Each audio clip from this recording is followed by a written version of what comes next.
SMKN 5 Jakarta jurusan Permesinan. Kami dari kelompok 3. Sebelumnya izinkan kami perkenalkan diri. Perkenalkan, nama saya Arjuna Takiluan, absen 8. Nama saya Rehan Adul Wibowo, absen 25.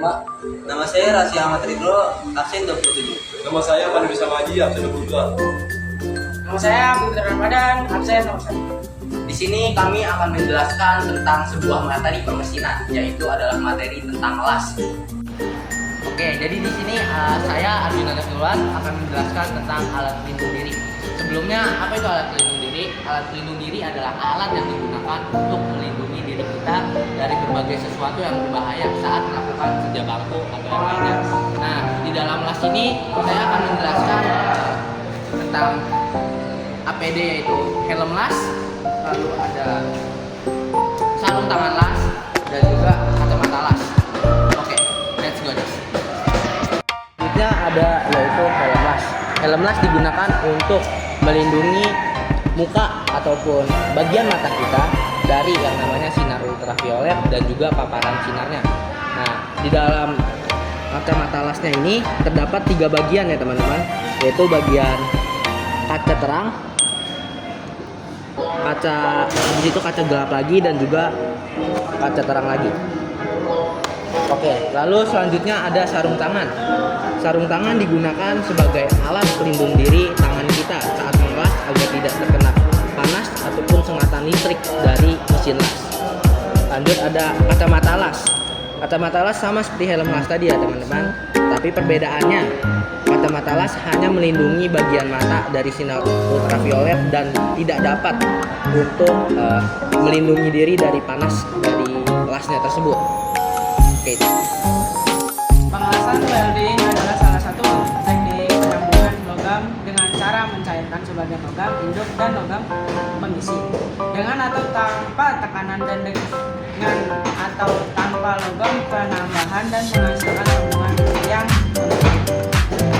lingkup teknik pengelasan dalam konstruksi sangat luas, meliputi perkapalan, jembatan, rangkaian baja, bencana tekanan, pipa pesat, pipa saluran, dan sebagainya. Di samping proses las dapat juga untuk prevensi, misalnya mengisi lubang-lubang pada cor, membuat lapisan las pada perkakas, mempertebal bagian yang sudah aus, dan lainnya.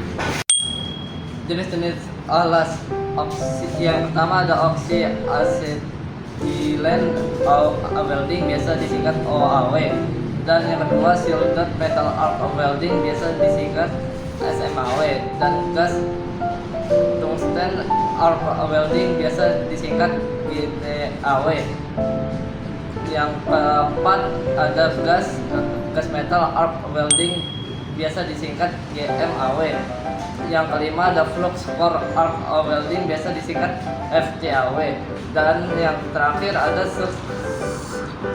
subathletic arc welding, biasa disingkat SAW. Macam-macam cacat las. Yang pertama itu ada porositas. Porositas itu adanya lubang kecil pada logam las akibat terperangkapnya gas. Yang kedua ada slag inclusion. Itu terperangkapnya slag atau terang pada logam las. Yang ketiga ada tungsten inclusion. Terperangkapnya tungsten di elektroda pada logam las. Yang keempat ada incomplete penetration. Penetrasi las tidak mencapai seluruh tebal bahan dasar. Yang kelima ada incomplete fusion. Tidak adanya ikatan yang sempurna antara logam las dengan bahan dasar. Di sini saya akan jelaskan alat-alat yang digunakan saat pengelasan dan cara penggunaannya. Oke, yang pertama yaitu ada palu truk. Palu truk digunakan untuk membersihkan selap-selap habis pengelasan. Yang kedua ada elektroda. Elektroda digunakan untuk membakar benda kerja atau menyambungkan benda kerja.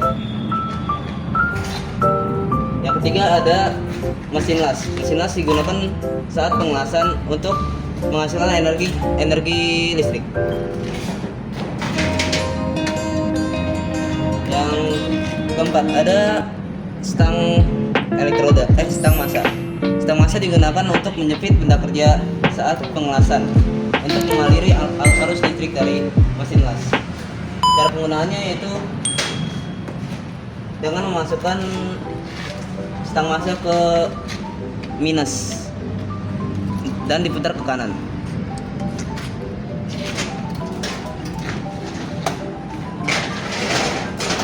Yang kelima, ada stang elektroda.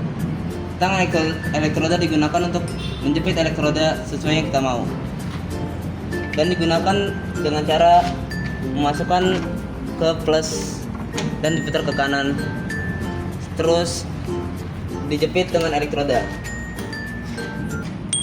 sesuai yang dibutuhkan posisi kita saat pengelasan. Contohnya seperti ini. Dan di sini ketika menggunakan mesin las, kita harus mencet on terlebih dahulu dan mengatur ampere arus listrik saat pengelasan yang sesuai dengan benda kerja dan elektroda. Oke guys, kembali lagi dengan saya Arjuna Yulwan. Jadi di sini saya akan menjelaskan posisi cara mengelas. Yang pertama itu ada 1G atau posisi di bawah kepala kita atau di ngelas di arah bawah. Nah, selanjutnya ada 2G atau horizontal. Horizontal dilakukan secara dari samping kiri ke kanan. Selanjutnya ada 3G yaitu posisi vertikal. Posisi vertikal dilakukan dengan cara dari atas ke bawah. Lanjut ada posisi 4G. 4G itu dilakukan dengan cara di atas kepala. Jadi posisi itu yang paling sulit ya teman-teman.